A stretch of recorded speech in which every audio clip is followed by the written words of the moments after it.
Ashraf, through this process of preparation, will you share briefly why you have decided to be confirmed at this time?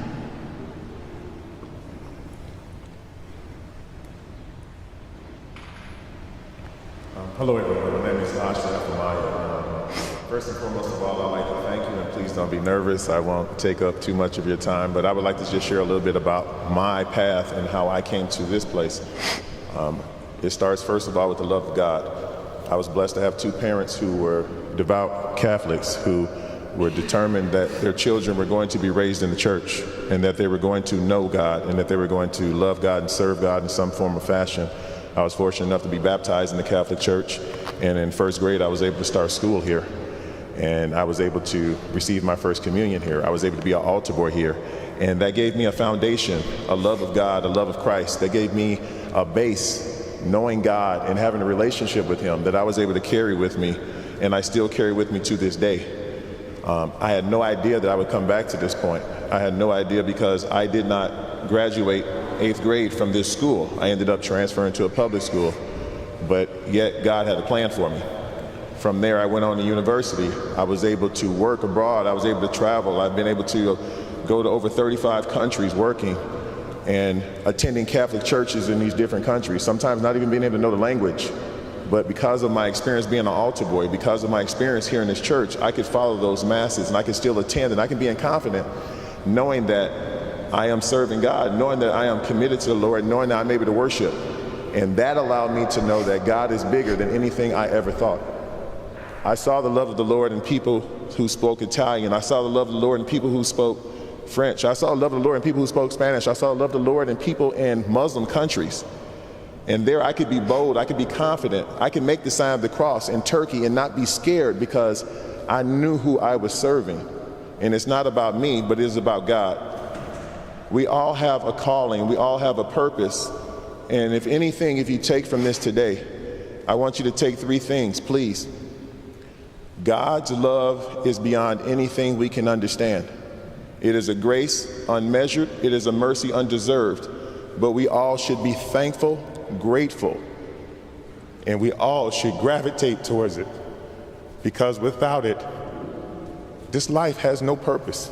It has no meaning. The second thing is, we all have work to do here. God put us here for a specific purpose. It says in His Word, He knows every hair on our head by count, that we were created in His image. That is a love, that is not a fluke. He has put us here to do something. I still walk learning what that purpose is, and I encourage and challenge all of you, pray. Get closer with the Word of God. Get closer with your relationship. You will find yourself getting closer to that purpose, whatever it may be, and it is bigger than anything we can imagine. The third thing is to fellowship. There's crazy things going on in this world. We know it. The news can be depressing. It can shut us down. But I tell you now, God is bigger than the news. He's bigger than the circumstances.